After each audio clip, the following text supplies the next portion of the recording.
sebab-sebab azab kubur. Apa sebab-sebab azab kubur? Secara umum, dosa-dosa menyebabkan azab kubur secara umum. Namun di sana ada beberapa dosa yang dinaskan secara tegas menyebabkan azab kubur. Di antaranya adalah ghibah dan namimah. Di antaranya tidak bersih tatkala cebok dari kencing. Dalam hadis yang masyhur kata Nabi sallallahu alaihi wasallam dari Ibnu Abbas berkata, "Marra Nabi sallallahu alaihi wasallam bi kubrain."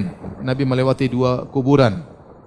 Nabi berkata, "Innahuma la yu'adzabani." Sungguhnya penghuni dua kuburan ini sedang diazab. Wa ma yu'adzabani fi kabirin, dan dua-dua ini sedang diazab bukan pada perkara yang besar. Artinya mudah mereka tinggalkan. Apa susahnya cebok dengan bersih? Kan mudah, tapi dia buru-buru sehingga dia tidak pernah bersih.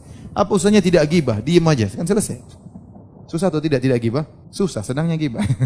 Bisa ditinggalkan, tapi mereka tidak meninggalkan.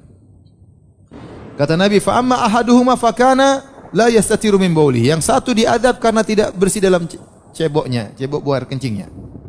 Wa amal akhar fakana yamshi bin namimah. Yang satu dia diadab karena namimah. Namimah itu mengadu domba di antara manusia.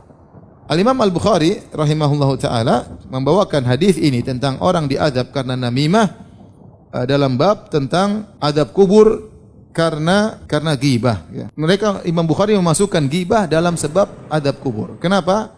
Karena dalam satu riwayat selain di Sahih Bukhari, kalau tidak salah dari Abu Dawud, kata Nabi yang satu tidak bersih dalam cebok, yang satu karena ghibah. Adapun dalam Sahih Bukhari tidak disebutkan lafaz tersebut, tetapi Ibnu Hajar menjelaskan karena orang yang namimah biasanya ghibah.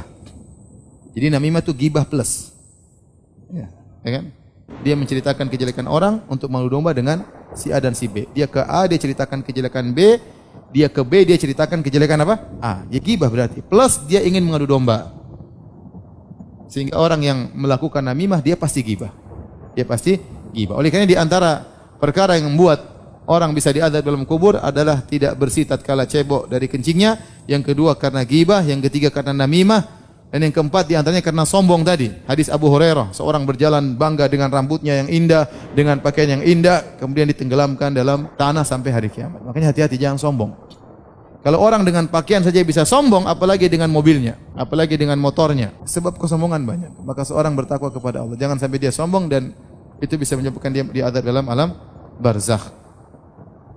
Demikian juga tadi kita sebutkan, di antara yang diazab dalam alam barzakh pendusta.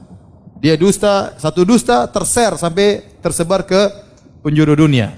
Dan zaman sekarang sangat mungkin seorang melakukan demikian. Dia bikin status bohong, di-enter, disebar oleh banyak orang. Tersebar di grup-grup WhatsApp, tersebar di media sosial, padahal isinya apa? Dusta. Maka hati-hati. Ini sebab azab kubur. Di antara sebab azab kubur, makan riba, makan hasil riba. Disebutkan azab kubur. Di antara sebab azab kubur, zina. Orang berzina disebutkan Rasulullah melihat mereka sedang diadab dalam sebuah tanur, tungku yang bagian atasnya kecil, bagian bawahnya besar, kemudian dinyalakan api dari bawah. Mereka diazab dalam tungku sebelum hari kiamat kelak. Di antaranya seorang diajarkan Al-Quran, namun dia tidak memurojaahnya di malam hari, dan di siang hari dia tidak mengamalkannya. Ini juga di antara dia diazab dalam alam barzakh.